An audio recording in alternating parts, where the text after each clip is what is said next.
1971 সালে স্বাধীনতার বিরুদ্ধে করেছিল, তারা 1971-কে এখন আপনার নিচে নামিয়ে দিতে চায়। তারা শুধুমাত্র 24শে জুলাইয়ের যে আন্দোলন তাকে বড় করে দেখাতে চায়।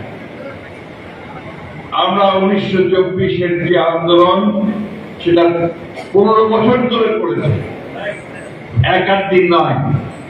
আমরা দেশে গণতন্ত্র প্রতিষ্ঠার জন্য, ফ্যাসিস্ট শক্তিকে পরাজিত করবার জন্য, হাসিনাকে উৎখাত করার জন্য আমরা কিন্তু 15 বছর সংগ্রাম করেছি। আপনাদের মুক্তিযোদ্ধারা সংগ্রাম করেছেন।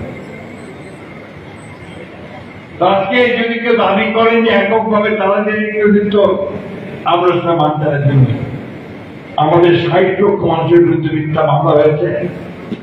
আমাদের প্রধান পার্টির প্রধান, এই দেশের সবচেয়ে জনপ্রিয় ব্যক্তিত্ব দেশনেত্রী বেগম খালেদা জিয়াকে 6 বছর কারাগারে থাকতে হয়েছে। সাজা হয়েছিল 10 বছরে মিথ্যা মামলায়। আমাদের যত আপনার সিনিয়র নেতৃবৃন্দ আছেন বিএনপির, এমন একজন ব্যক্তি নাই হাফিজ ভাই সহ সকল সহ যাদের এখানে শত শত মামলা ছিল না। আমাদের ভাইয়ের 440টা মামলা ছিল। এই একটা অবস্থার মধ্যে আমরা যুদ্ধ করেছি, সংগ্রাম করেছি।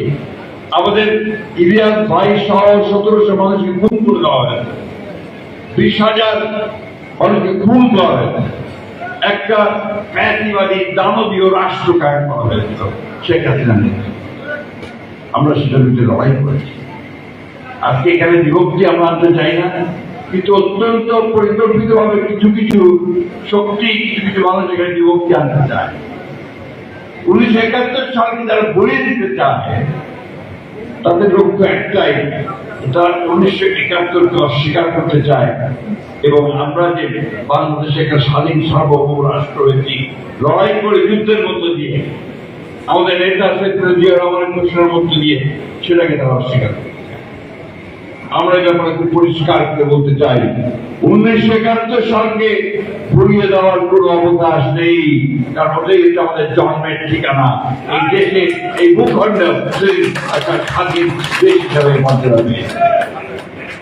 এটা আমাদের মনে রাখতে হবে সবসময়। 1971 হচ্ছে আমাদের অস্তিত্বের কথা, আমাদের পরিচিতির কথা, আমাদের স্বাতন্ত্র্যের কথা।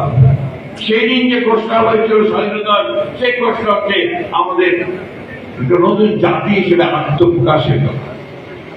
বন্ধুগণ, আজকে সেই সমস্ত শক্তির অনেক বেশি উল্লঙ্ঘন দেখতে পাই আমরা। একবার স্মরণ করুন অতীতের কথা, তার নাম ধরে করবো না, কিন্তু নিজেদের অতীতকে স্মরণ করবেন। 1971 সালে আপনাদের কি ভূমিকা ছিল সেটাও আপনারা মনে রাখবেন। আমি কথাটা পরিষ্কার করে বলতে চাই, তাতে আপনার না বসলে আমার কিছু করার নাই। সেদিন আপনারা সেই মুক্তিযুদ্ধকে গোলমাল করে আখ্যায়িত করেছেন, কিছু দুষ্কৃতিকারী একটা অভ্যুত্থানের কথা বলে চিহ্নিত করার চেষ্টা করেছিলেন, এবং যারা আমাদের হত্যা করছিল তাদের সঙ্গে হাতে হাত মিলিয়ে আপনারা এই দেশের মানুষকে হত্যা করেছিলেন, এবং আমাদের গুণী জ্ঞানী ব্যক্তিকে সেদিন হত্যা করে বদ্ধভূমিতে ফেলে দিয়েছিলেন। আমরা এগুলো ভুলিনি।